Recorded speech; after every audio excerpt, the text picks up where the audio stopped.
times pequenos do Rio, não tem jogo, cara. É um amasso. E o Flamengo está levando a sério o campeonato, porque ele não quer que o Fluminense seja tricampeão. Ele quer ganhar, ele quer recuperar o título. Inclusive, sobre ele, né? Vai ser bicampeão agora, sobre ele. Agora então, é impossível, cara, que eles se enfrentam na é uma diferença muito grande, muito grande. Ainda mais quando o Flamengo é organizado defensivamente, é jogo num campo só, cara. Sim. Agora, há exatamente uma semana, esse programa dedicou um espaço considerável para uma fala péssima do Tite, classificada pelo âncora como um desserviço, quando ele traçou um paralelo, na semana passada, entre a situação do Daniel Alves, condenado, né, na justiça espanhola pelo crime de estupro, e o Neymar, que foi absolvido. O Tite traçou um paralelo, causou uma desinformação, causou um desserviço à sociedade na visão do âncora na semana passada. E na primeira entrevista coletiva que ele teve, ele poderia ter gravado um vídeo, poderia ter soltado uma nota, ele esperou a primeira coletiva que ele deu, depois daquele fato que tanto repercutiu, e aproveitou para rever a fala dele, e o Seleção mostra para vocês. Pessoal, me desculpem. Me desculpem na resposta que eu dei do caso do Dani Alves. Perdão. Alguns itens. O erro, o crime foi julgado pela justiça e foi condenado. A comparação que eu fiz do caso, ela foi inoportuna, foi sem sentido, foi indevida. A etapa profissional que nós tivemos juntos, ela foi de muita correção e respeito. E eu reafirmo que eu acredito numa educação com orientação, com punição, como eu fui modelado pelo seu Agenor e pela dona Ivone, meus pais. Continuo acreditando dessa forma. Obrigado. De minha parte, só queria arrematar o seguinte: ninguém deve ser refém de uma opinião ou de uma fala que deu uma semana ou meses antes. Então, no passado, o Tite falou: não vou voltar a trabalhar no futebol brasileiro, não vou trabalhar esse ano. Mudou de ideia, assumiu o Flamengo, você não tem que ficar preso naquilo que você afirma. Semanas, meses. Então, independentemente dele ter lido ou não uma nota, acho que ele não deveria ter compromisso com o erro. Ele errou e reviu esse erro na primeira entrevista que deu. Queremos comentar algo a respeito? Não, acho que foi importante ele ter reconhecido. Ele já tinha reconhecido, por exemplo, um problema quando ele falou sobre o Campeonato Carioca ser o melhor, né, dos estaduais. Ele voltou atrás e disse que não foi isso que ele quis dizer e etc. Acho que teria soado mais verdadeiro se ele não tivesse lido tanto, mas acho que era importantíssimo ele reconhecer esse erro. E um tema delicadíssimo, antes tarde do que nunca, né? Antes tarde do que nunca. Enfim, eu acho que ele poderia ter soltado essa nota, ter falado um pouco antes, porque esse assunto... Eles escolheram, eu posso trazer esse bastidor, a repercussão foi muito negativa, evidentemente, e durante a semana eles ficaram pensando como proceder. Solta uma nota, grava um vídeo ou fala numa entrevista. Optaram por falar numa entrevista como havia feito anteriormente. Eu acho que eles acertaram em falar na entrevista. Eu só acho que esperou muito, ficou muito tempo ele no olho do furacão. Mas, enfim, foi feito, ele fez o correto e bola pra frente. É só pra você ficar aqui. Só veio me trazer um cafezinho. Então, Pedro Henrique Torre, pode chegar aqui pra falar dessas semifinais de Campeonato Carioca, meu amigo. Tudo beijo bem, pra Glaucia? Um beijo pra você, Boa. Abraço aí pro Renato, todo mundo que tá com a gente nesse Sport Center. Talvez todo mundo esperasse um Fla-Flu pela 5ª vez consecutiva na final do Campeonato Carioca, né? Os 2 últimos campeões da Libertadores, essa força que tem demonstrado aí nos últimos anos no futebol nacional, internacional também, mas o Fluminense acabou derrotado ontem pelo Botafogo, 4-2, equipes reservas. O Flamengo fez a sua parte no sábado, campeão da Taça Guanabara, venceu tranquilamente o Madureira, foi lá para o primeiro lugar, se estabeleceu, estava tranquilo, e aí esse encontro foi antecipado, vai ser no sábado no Maracanã, confronto Fla-Flu. Então fica esse confronto marcado para os 2 próximos fins de semana para definir quem vai avançar, né? Quem vai seguir aí pelo 5º ano consecutivo como finalista do Campeonato Carioca, porque os dois clubes se encontraram em 2020, 2021, 22 e 23. Os 2 primeiros anos deu Flamengo, os 2 últimos anos deu Fluminense, então fica a expectativa desse confronto. O Flamengo muito bem, 27 pontos que fez nessa Taça Guanabara, a 24ª vez que levantou o troféu na sua história, 23 gols marcados e apenas 1 sofrido em toda a Taça Guanabara e foi com a equipe sub-20 contra o Nova Iguaçu. Então o elenco principal não sofreu gols nessa Taça Guanabara, então vem muito bem, uma equipe muito sólida do Tite e ainda vai ganhar um reforço aí essa semana. O vice-presidente de futebol, Marcos Braz, confirmou até o acordo pelo Léo Ortiz do Red Bull Bragantino. Então o Flamengo ganhando reforços, tem a semana para treinar, vai muito bem. Fluminense, por sua vez, conquistou a Recopa e o Diniz optou por colocar reservas, basicamente, para essa partida contra o Botafogo. Algumas críticas de alguns torcedores por isso, porque o Fluminense acabou superado na tabela por Nova Iguaçu e também pelo Vasco, que venceram seus jogos. Então o Fluminense caiu para 4º lugar, ficou ali com 21 pontos. E aí vai ter que enfrentar o Flamengo sem o André, que foi expulso no primeiro jogo, então não vai ter o volante muito importante no primeiro jogo. E vai ter a desvantagem, digamos assim, porque a vantagem está do lado rubro-negro. O Flamengo joga por 2 empates ou 2 resultados iguais. O Flamengo pode perder um jogo por 1-0 e ganhar o outro por 1 gol de diferença, que avança a final do Campeonato Carioca.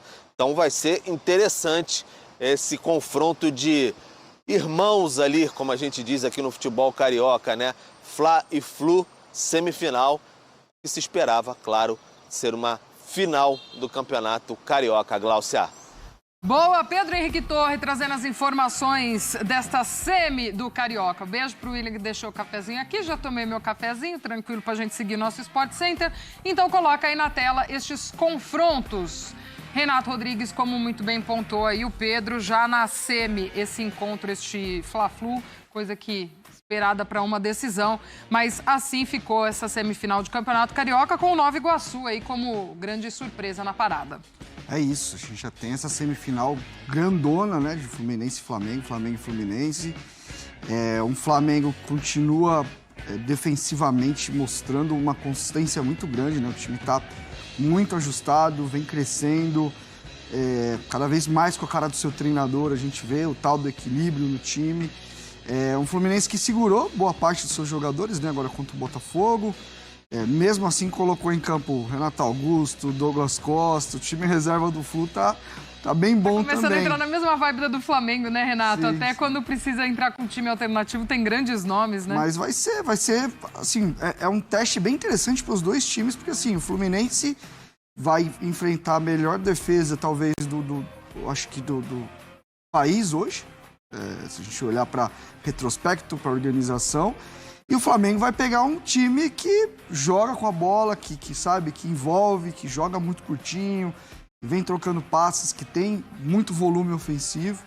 Então vai ser um jogo bem interessante, de 2 treinadores, apesar de muito bons, são bem diferentes, né? Como cada um olha para o futebol, acho que mais de maneira tática, sim. E do outro lado, o Vasco contra esse time que realmente... Nova Iguaçu, é isso. Volta Redonda não tá. Nova Iguaçu. Eu sempre confundo porque são os dois que fazem boas campanhas. O Voltaço até que não foi tão bem, mas o Vasco vai pegar um time extremamente organizado, um time que fez por merecer, deixou um Botafogo fora, que apesar de ter ganhado na última rodada aí, o Clássico e ter ido muito bem com os meninos, mas o Nova Iguaçu faz uma grande temporada e mais que isso, né, um clube que se organizou muito nos últimos anos. Tempo atrás eu estava vendo um vídeo do CT, de como a estrutura é bem legal. E o Vasco na ascensão, né? O Vasco com uma grande chance de chegar em final, em jogar um clássico aí para decidir o campeonato. Payet jogando 90 minutos, a gente viu os números dele, é um cara que quando a bola chega nele, alguma coisa diferente acontece. Time estruturado, Esforça ontem começou jogando, a mesma base, Adson também ganhando espaço e indo bem, jogando com o Verratti até um pouco mais adiantado lá na frente. Enfim, Vasco que fechou os 3 zagueiros, parece que vai assim mesmo pro resto da temporada. Então serão confrontos bem interessantes. Claro que no caso do Vasco ali tem um favoritismo, porque tem mais qualidade, tem mais investimento. E no Fla-Flu hoje eu vejo o Flamengo um pouco mais consistente. Acho que o Flamengo individualmente ainda é melhor, mas vai pegar o campeão da América. Time que tem mostrado que tudo é possível. O Fluminense está umas reviravolta bem legal. Precisa de um site. O Flamengo do Tite. Amanhã ou hoje, né? Porque já passamos da meia-noite, às 4 da tarde, contra o Madureira. Para o Flamengo, o jogo não tem assim uma importância muito grande, né? Ainda como esse que ele tem, e se especulava que ele estaria disposto a ganhar mais ainda, né, na renovação de contrato. Quem pagaria por essa versão atual do Gabigol? Quem vai pagar? Só se for uma coisa, pelo prazer de tirar um jogador do Flamengo. Sim, mas você assume um compromisso, de repente, de 4 anos pagando um salário altíssimo. Por esse Gabigol, ele vai voltar a jogar tão bem? Será? É um risco também, né? Para qualquer um que eventualmente se atreva, digamos assim, a fazer esse investimento. Eu, pessoalmente, não renovaria nessas condições de jeito nenhum. De jeito nenhum. Do jeito que ele está, 4 anos e tudo mais, talvez seja um contrato mais curto, 1 ano, pode ser pela sua história no clube. Olha, você não está bem, não tem como... Por exemplo, ele vai deixar o seu presidente. Ele tem um argumento razoável. Olha, eu não posso renovar seu contrato por 4 anos, eu vou deixar a presidência. Eu posso deixar todo o mandato do outro presidente e mais um pouco, que são 3 anos, né? Sim. Com um jogador que custa caro como você, na fase que você está. Você está numa fase ruim há muito tempo.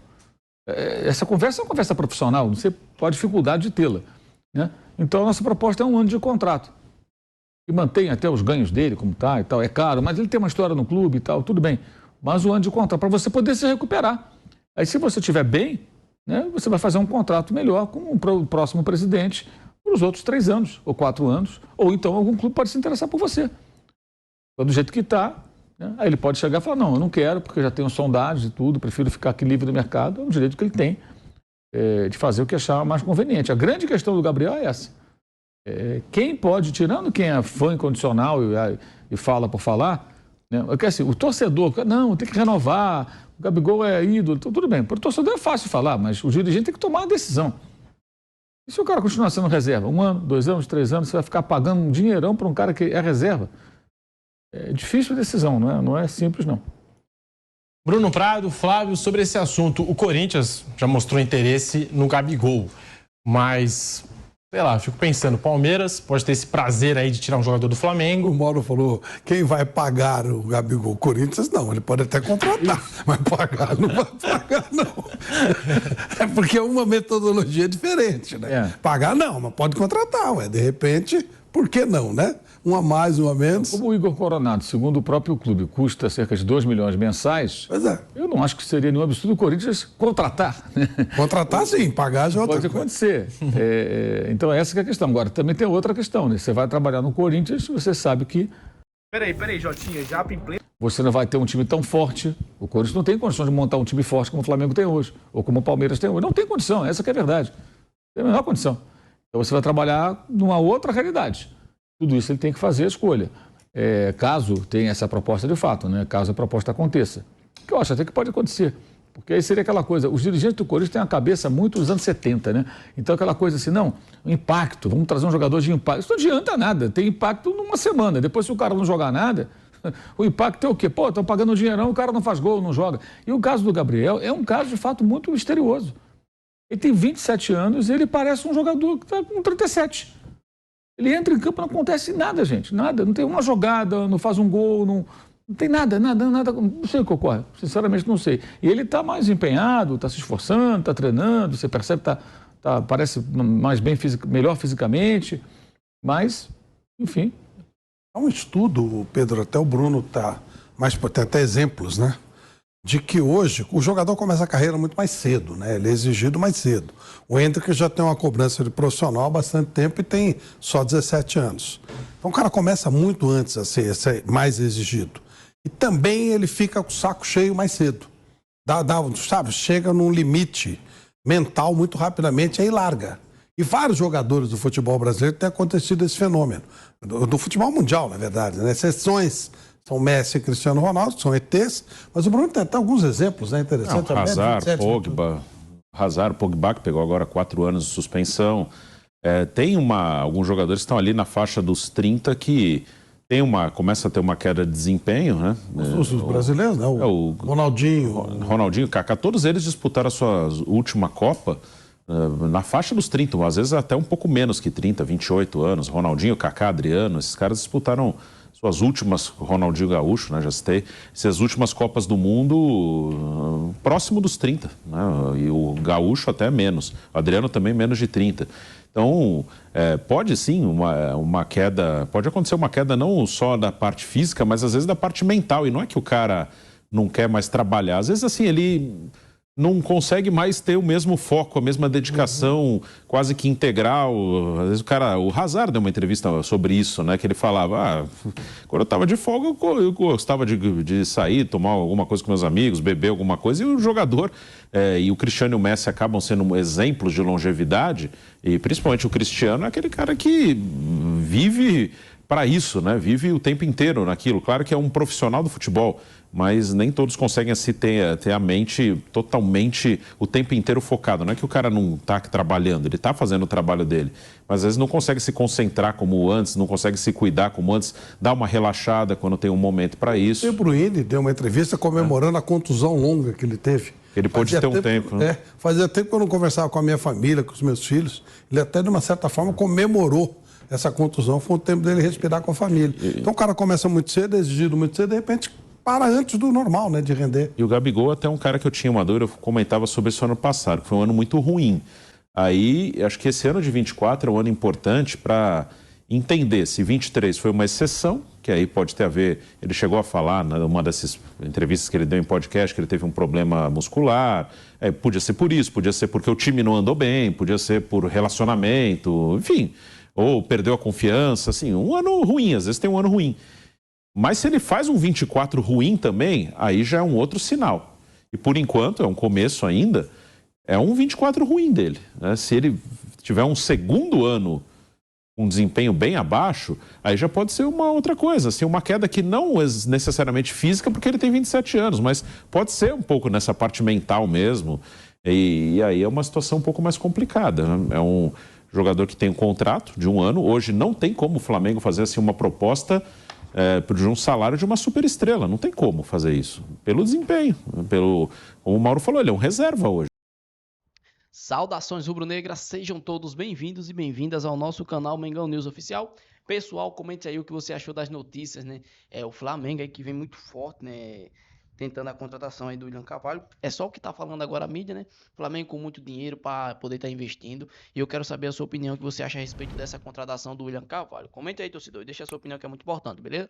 Esse aqui foi mais um vídeo do nosso canal Mengão News Oficial. Espero que vocês tenham gostado. Se você não é inscrito, deixa o like. Vamos bater a meta de 100 likes nesse vídeo. Então eu conto com o seu apoio e com a força da nação. Se Deus permitir, amanhã eu voltarei com mais informações do nosso Mengão.